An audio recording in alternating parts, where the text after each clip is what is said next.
নমস্কার বন্ধুরা, রীতা রকমারি রান্নাঘরে আপনাদের স্বাগত জানাই। আজ আমি বানিয়ে দেখাবো বাটা মাছের ঝোল। প্রথমে কড়াইতে সর্ষের তেল গরম করে বাটা মাছগুলো নুন হলুদ মাখানো সেই তেলে ছেড়ে দেব।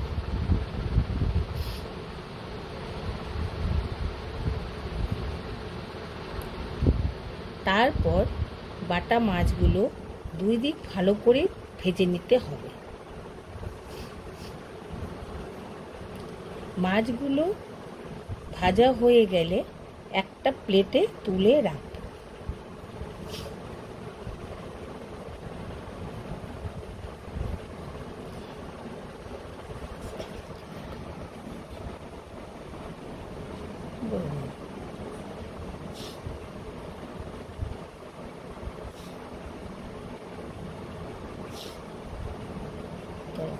তারপর গরম তেলে কালো জিরে দিয়ে আলু,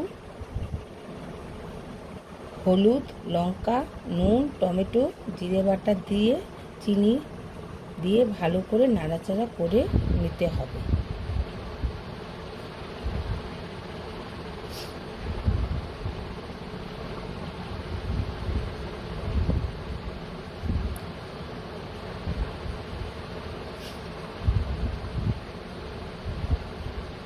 তারপর কিছুক্ষণ পরে নাড়াচাড়ার পর জল ঢেলে দেব আর ভালো করে নাড়াচাড়া করে